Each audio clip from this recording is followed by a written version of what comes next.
So let's go ahead and get started. Hello, my name is Carol White Evans. I'm the Chemicals and the Environment Agent at the IFAS Extension, Sarasota County. I'm joined today by my coworkers, Sarah Bostic, our Sustainable Ag Agent, and Minnie Hannock, who does an amazing job of facilitating our chat box.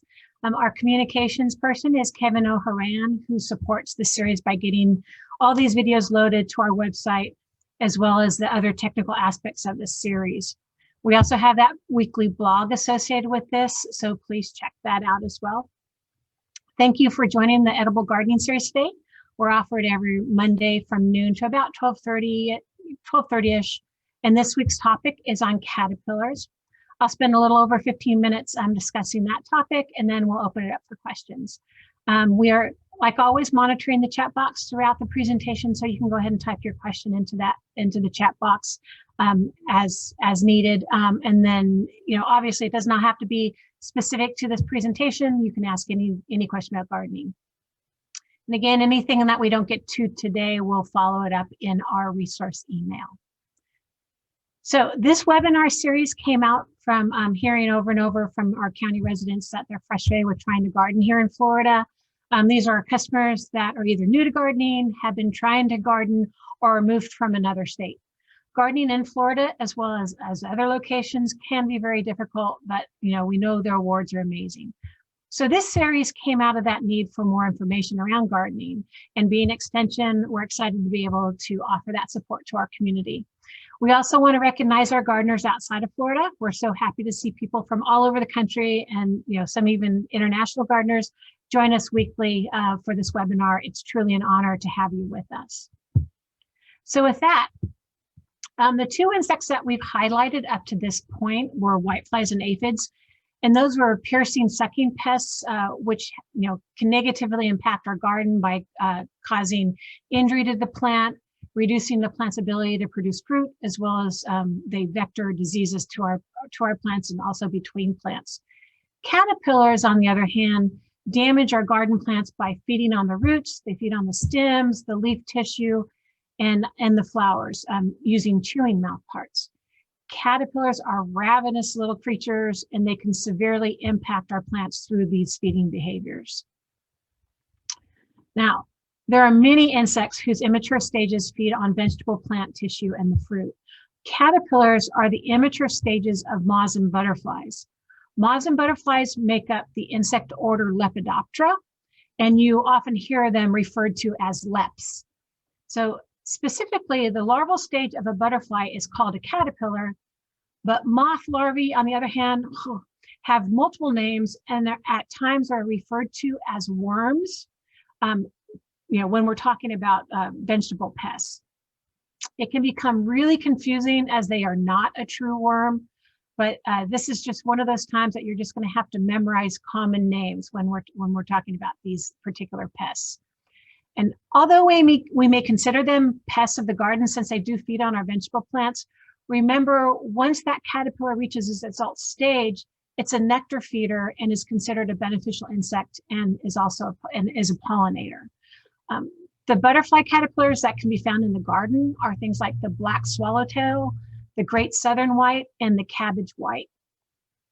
Most moth caterpillars are extremely common in the garden, and we're going to address a few of them directly, but just wanted to give you a list of the common moth larvae that feed on our vegetable plants. The most common and troublesome are the armyworms, and these are the beet, the southern, the fall, and the yellow striped. Hornworms are probably the most noticeable due to their size. The adult moth is called a five-spotted hawk moth. And then there are other abundant larvae, such as like the loopers, the leaf rollers, and cutworms. So with that, so not caterpillars. Although many things look like caterpillars, not all caterpillar-looking larvae are actually caterpillars. There are three insects that their immature stage gets confused with caterpillars, and those are the leaf miner, the wireworms, and white grubs. Leaf miners are actually a tiny fly. They're less than 2 millimeter long, and that larval stage feeds on many vegetables and ornamental crops. And since they are flies, their immature stage is actually a maggot. It's not a caterpillar. Maggots do not have any legs. Wireworms are the immature stage of a click beetle. Those larvae have these really long, slender, like yellowish brown and really shiny, segmented bodies. They live deep in the soil, and they move up quickly when they're going to feed on seeds and young plants. White grubs are the immature stage of beetles. They live in the soil and they feed basically on the roots of many fruits and vegetables, as well as our turf grasses. So a quick refresher about the life cycle of moths and butterflies. Now, they go through complete metamorphosis. So they have 4 life stages. So they have the egg. There are multiple stages of the larval stage, or instars, the pupal stage, and then finally the adult. The larval caterpillars feed on plant tissue, but all the adult stages feed on pollen and nectar. Now, the pupal case of a butterfly is called a chrysalis, which is usually attached to a structure such as like a branch or the side of a building. Moth's pupal stage is a cocoon, and they normally do not attach to anything. So when they reach this pupal form, what they do is they'll fall off the leaf and they fall into the ground, and then they pupate either just underneath the soil or right on top of the soil. They're usually a dark brown color, so they kind of blend in with that soil. But the common denominator between all these larval stages, both caterpillars and non-caterpillars, is that they have chewing mouthparts. Although they can cause extensive damage, including, they can completely defoliate a plant, they can even cause plant death. They are not vectors for disease transmission like those piercing, sucking insects that we've talked about. This may not seem like a great consolation prize, but it certainly beats the headaches of trying to eliminate an insect vector disease from your garden plot. So just about every vegetable crop is susceptible to feeding by caterpillars from the roots all the way up to the flowers. Seedlings and seeds are vulnerable to like ground-dwelling larvae such as cutworms and wireworms. Leaves and stems are favored by just about all chewing insects, not just caterpillars. Fruits are usually fed on by many of like these larval caterpillars, including like pinworms. And then there are caterpillars that actually bore into the stems of the vines. And these are things kind of like the squash vine borer. But all in all, when we look at all these susceptible crops, tomato plants and the fruit seem to be the preferred food source for most of these insects, which I'm sure as gardeners, you have witnessed that. So true legs versus pro legs. So we know that insects have 3 pairs of legs. That's what makes them an insect. But when you look at caterpillars or these immature stages, they seem to have a lot more than 6 legs. So with a close look, you see that they do have only 3 pairs of true legs, and those are the legs that are found close to the head of the larvae. The legs from that midsection back are called prolegs, and these are not actually legs, but they're more like anchors. They help to keep that larvae's long body attached to the plant. So the number and the location of prolegs will help you to in a general sense, be able to identify which species that larvae is from. So most moth and butterfly caterpillars, besides those 3 pair of true legs, they have 5 pair of prolegs, with that last pair is called anal claspers. Looper caterpillars, which are also a moth, have the 3 pair of true legs, but only 1 to 3 pair of prolegs.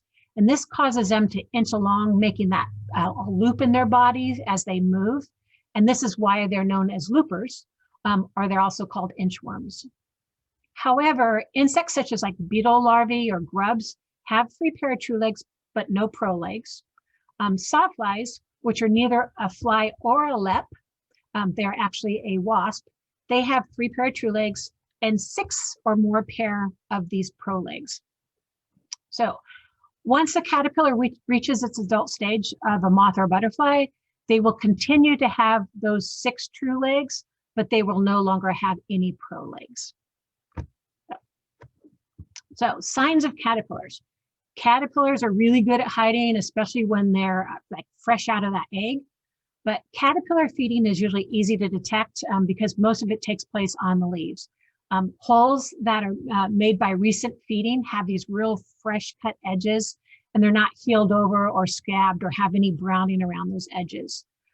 Caterpillars also leave fecal matter or frass that collects right below where they're feeding. So it's either going to be on the leaves or it's going to fall to the floor into the soil. Fresh frass is a sign of caterpillar activity. So it's going to be shiny, it's going to be sort of wet and glossy looking. So, and it's going to be soft. So you know you have caterpillar activity if you see that. Leaf mining is caused by leaf miners, again, not a caterpillar, but they do feed using those chewy mouth parts. So this is leaf miner damage. So the most prevalent of the plant feeders are the armyworms. The adult moths all look very similar, and common to moths, they're all nocturnal. So you usually won't see the adult moths out during the day. You're only going to see these caterpillars. And I admit, although armyworm caterpillars actually look different from each other, when I have to identify them, I always have to go to my reference sheets. The larvae change colors as they mature. And here in Florida, most of them are found during the spring through the fall seasons. So, I recommend getting a good reference book for your region when you're trying to identify these caterpillars. Due to time, I'm not going to talk about specifics about each one of them, but I'll make sure you're going to have this information on their resource list. A good thing to remember for armyworms is that they feed on both the plant tissue as well as the fruit, and they feed on almost all the vegetable plants. But again, tomatoes and peppers seem to be their preferred vegetable plant.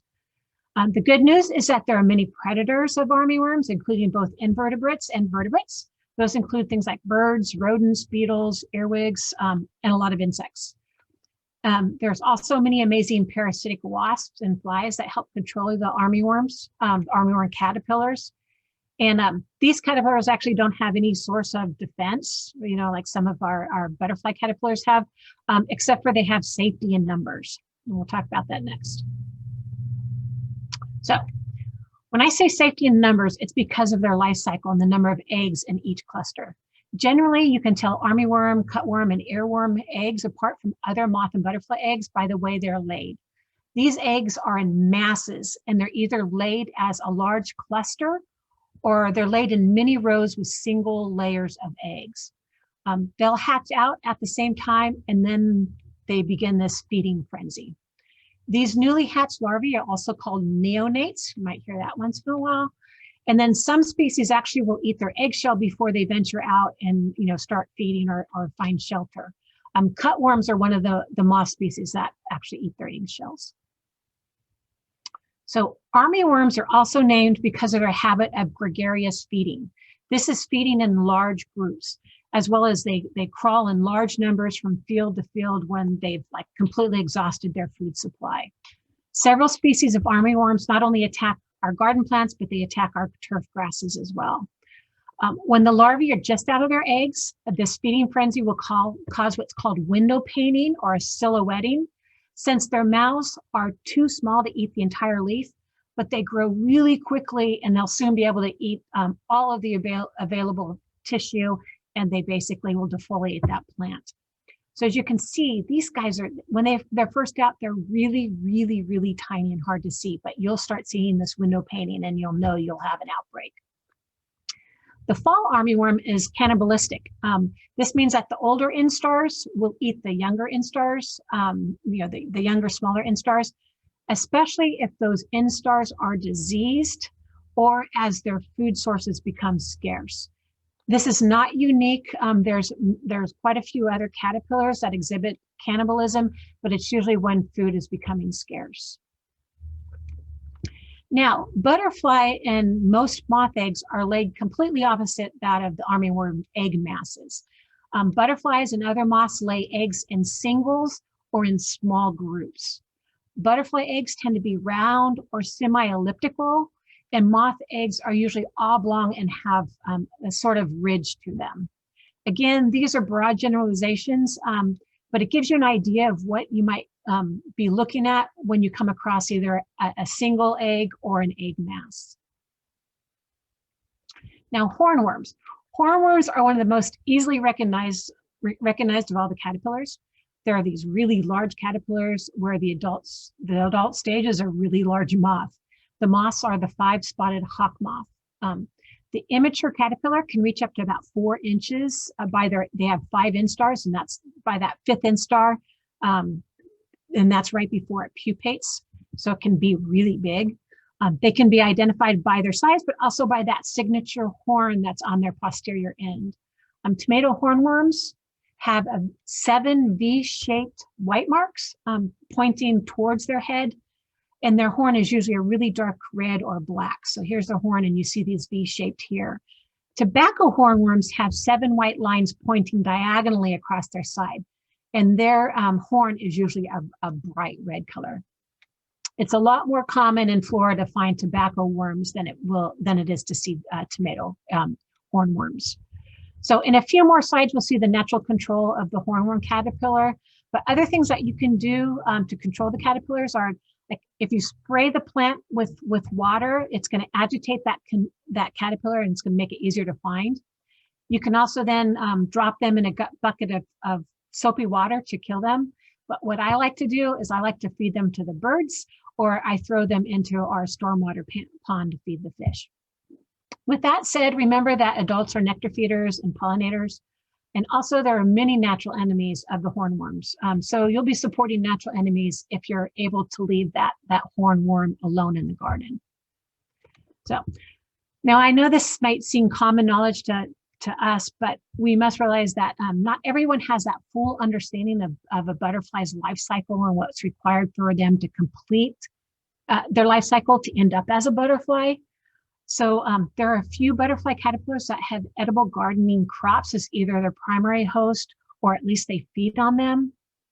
Host plants are defined as the primary food source. Some caterpillars can actually feed on multiple plant varieties or in one family of plants, where others may have one specific host plant that supports its growth. Swallowtails feed on parsley and dill, fennel, and carrots. The cabbage whites feed on a variety of plants in the brassica family, including like broccoli and cauliflower and cabbage. And then the great southern whites are very similar to the cabbage whites, and they feed on plants in the mustard family, including cabbage and radishes, but also plants in the caper family, and they love nasturtiums. So that's a good thing to remember. Now, biological control. I'm sure at this point, you all know how excited I am to talk about natural enemies that help control our pest insects. There are many natural enemies that feed on the eggs and the larval caterpillars. And these include many beetle species, lacewings, predatory wasps, and even birds. So birds are going to feed on both the caterpillar and the adult moth, where most of those predatory insects will only feed on the eggs and the immature stage.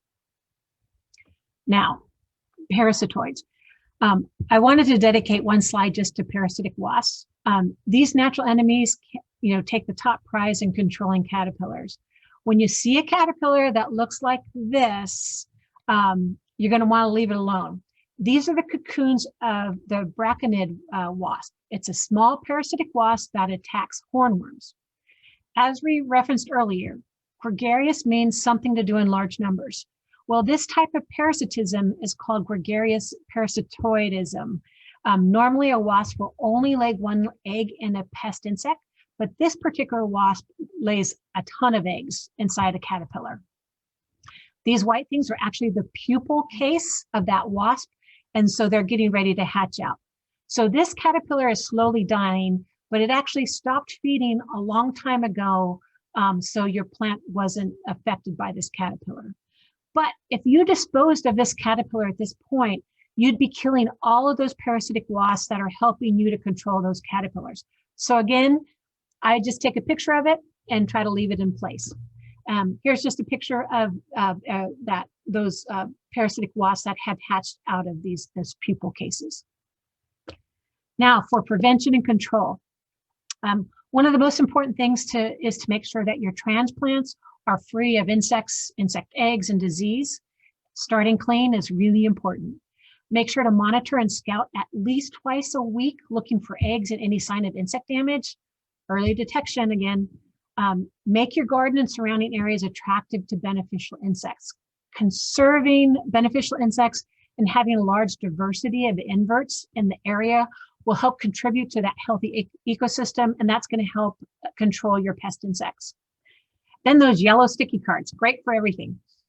So yellow sticky cards or pheromone lures will help in monitoring for those adult moths and other adult stages of other insect pests. Remember, most of these moths are nocturnal. So if you start seeing them on these sticky cards, then you know that you're going to have to be vigilant and looking for those egg masses on the plants. And then birdhouses. Add birdhouses to your yard. That's going to support your native bird population. And in return, they're going to help you to control those pest insects. Then light traps. These are for your nocturnal adults, right? This is going to help with attracting and trapping those adult moths. Hand-picking caterpillars is usually always the best option instead of turning to insecticides, especially when you know you have beneficial insects around. So hand-picking is a great idea. And a great way to stop stem feeders, so these things like your cutworms that come from the soil, is to wrap aluminum foil around the stem, or you can place a metal can that has both ends cut out, or a waxed paper container, or a waxed paper cup. You place that around that seedling, and you have to make sure you push it down into the soil a bit because they can burrow underneath it. But that's going to give that plant time to grow. And then finally, if you do have to turn to insecticides, using a microbial product, the Bacillus thuringiensis christocki, so BT christocki, that's the bacterium that is used to control caterpillars. But again, this always should be your last option that you're going to turn to. So here's our resource list for this session. And with that, I want to say thank you for joining the session today on caterpillars. Next week is our last session in this 10-part series, but we're following up with our bonus 5 sessions to close out the entire edible gardening series.